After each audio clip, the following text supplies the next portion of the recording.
Assalamualaikum warahmatullahi wabarakatuh. Waalaikumsalam warahmatullahi wabarakatuh. Alhamdulillahilladzi ja'ala ramadhana syahrus syiyam.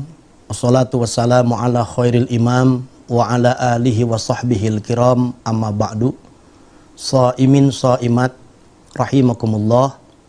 Teh Devi yang telah menghantarkan kajian Gema Ramadan pada sore ini.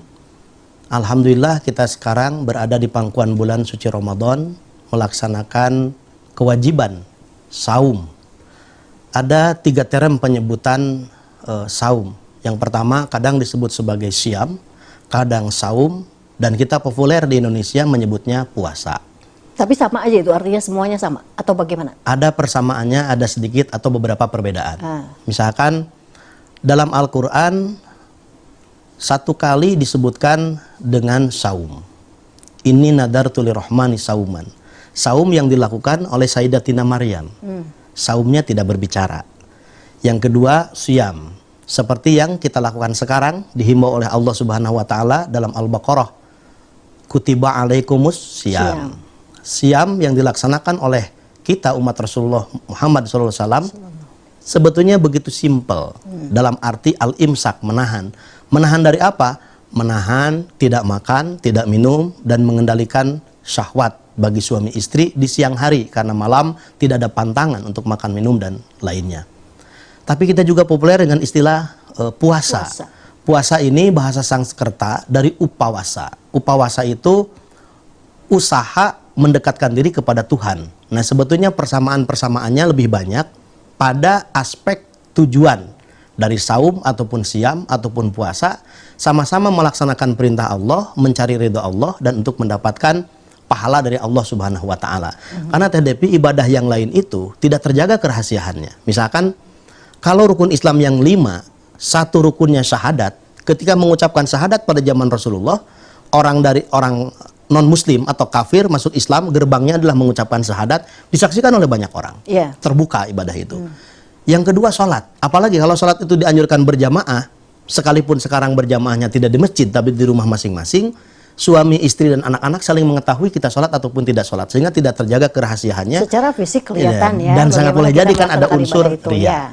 Nah, kemudian yang ketiga, zakat. Apalagi yang kita keluarkan zakat itu diketahui oleh penerima zakat atau amilin, para pengumpul zakatnya, petugas zakat, sehingga tidak terjaga kerahasiaannya. Haji 1 kampung kita undang, umroh 1 kampung kita undang, dengan safarul haji atau safarul umroh. Tapi saum, tidak ada yang tahu kita saum ataupun tidak saum, kita puasa atau siam tidak siam, kecuali kita dengan Allah. Misalkan ibu-ibu di rumah sedang masak, mencicipi makanan tidak banyak, sepiring. Kemudian mencicipi makanan sepiring bagaimana? umpamanya kemudian dia bersihkan lagi bekas-bekasnya, bertemu dengan anak atau bertemu dengan suami, kan tidak tahu, percaya saja. Tidak ada yang tahu kalau kita makan ketika di bulan Ramadan pun sekalipun. Tapi hebatnya Teh Devi, kenapa kita setia nunggu Gema Ramadan di TVRI Bandung ini? Makanan sudah punya kita, minuman punya kita, halal pula, dan kita dalam keadaan lapar. Suami tidak ada, istri tidak ada kalau suami, atau anak-anak tidak ada. Kenapa kita tidak berani minum ataupun memakannya? Karena ada kehadiran Allah di dalam keyakinan kita. Kalaupun anak tidak tahu, suami ataupun istri tidak tahu, tapi Allah tahu. Saum ini ibadah untuk Allah, bukan untuk istri, bukan untuk anak-anak, dan bukan untuk dipublikasikan kepada masyarakat. Ada ketaatan di situ ya, ketaatan yang betul-betul kita rasakan. Bahwa jadi, walaupun tidak ada yang melihat, tapi Allah melihat kita. Nah, dimensi keikhlasan, kemudian naik pada level ihsan, beribadah kepada Allah seolah-olah kita melihat Allah. Kalaupun itu tidak mampu dihadirkan perasaan itu, tapi yakin Allah melihat kepada kita. Nah, ini kekuatan saum yang tidak dimiliki pada ibadah-ibadah yang lain.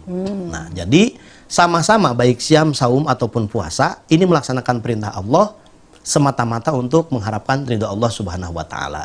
Nah, di dalam literatur Islam, misalkan Al-Imamul Ghazali dan beberapa ulama lain memberikan klasifikasi puasa. Ada tingkat basic, ada yang saum awam itu ya? Ada 3 level. Tingkat basic itu disebut puasa syariat. Syari itu jalan, tapi biasanya kalau orang Arab bertanya ke Teh Devi, "Fen inta, ana askunu pisari Jenderal Sudirman." Di mana Anda bertempat tinggal? Ana askunu pisari Jenderal Sudirman. Aku bertempat tinggal di Jalan Jenderal Sudirman. Jalan di situ bukan berarti suatu aktivitas, tapi menunjukkan identitas. lokasi tempat. Ya. Sehingga pada level syariat ini, orang berpuasa pada level basic, kalau melaksanakan ibadah saum, dia sedang menunjukkan identitas bahwa dia muslim. Karena dari rukun Islam yang 5 itu, satu diantaranya adalah saum di bulan suci Ramadan. Kalau dia tanpa alasan yang dibenarkan oleh syariat tidak berpuasa, berarti tercerabut identitas kemuslimannya. Seperti tercerabutnya identitas kemusliman ketika tidak sholat dan seterusnya dan seterusnya.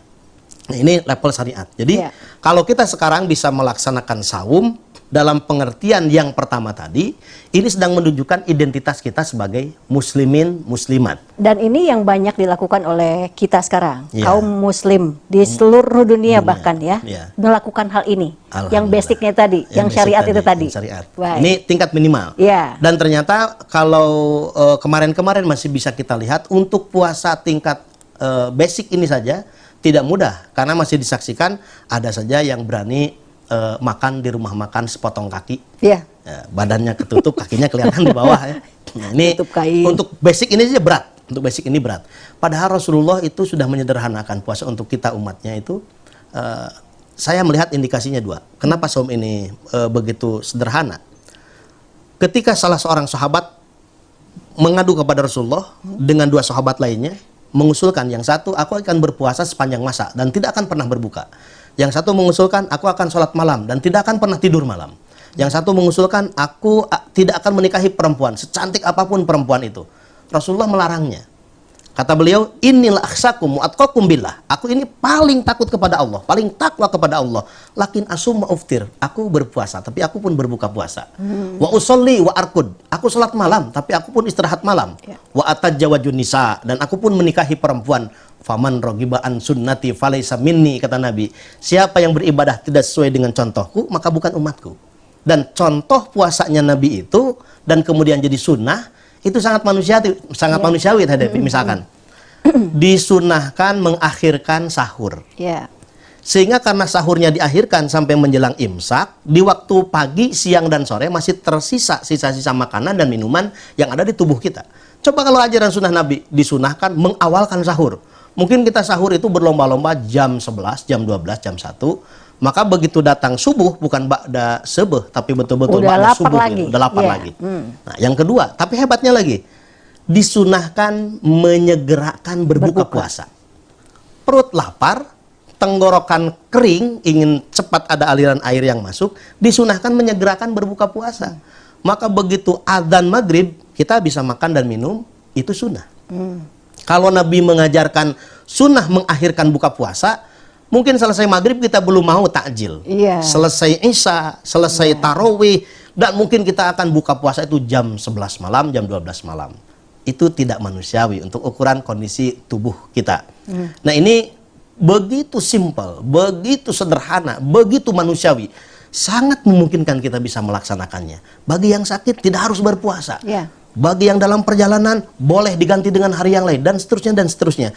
Jadi kalau sudah dipermudah seperti itu, masih kita tidak mau juga bandel amat sih, lo mau jadi apa?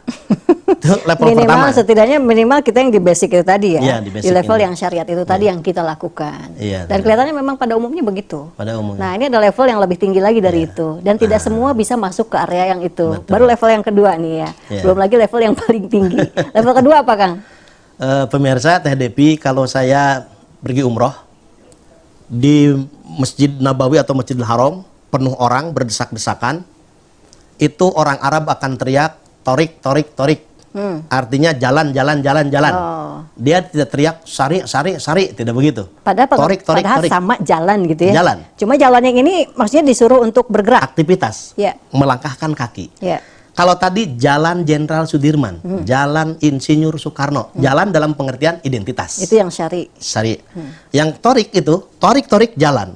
Jadi saum yang tingkat hakikat atau torikoh atau tingkat elementary ini, yang tingkat kedua itu, bukan hanya menahan haus, lapar, dan hubungan syahwat yang terkonsentrasi pada dua alat, mulut dan kelamin, tapi yang ke puasa level kedua ini lebih banyak lagi yang dikendalikan.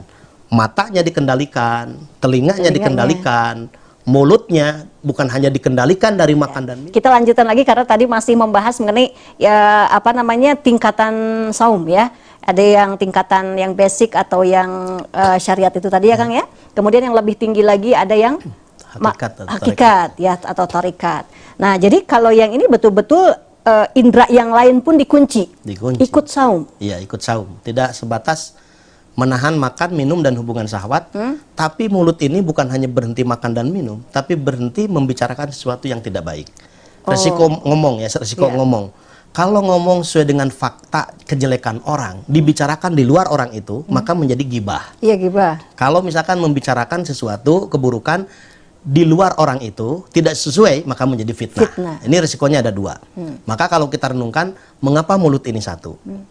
Sedangkan tangan dua, kaki dua, mata dua, telinga juga dua. Artinya lebih banyak mendengar, lebih banyak melihat, lebih banyak bergerak dengan tangan ataupun dengan kaki. Mulut jangan banyak berbicara. Sehingga salah satu kriteria orang yang beriman itu menurut hadis, man kana yu'minu billahi wal yaumil akhir falyaqul khairon aw liyasmut. Tanda orang yang beriman kepada Allah dan iman kepada hari akhir, berkata yang baik atau diam saja. Oh, diam lebih baik daripada berkata yang tidak baik. Sehingga ada istilah diam itu emas.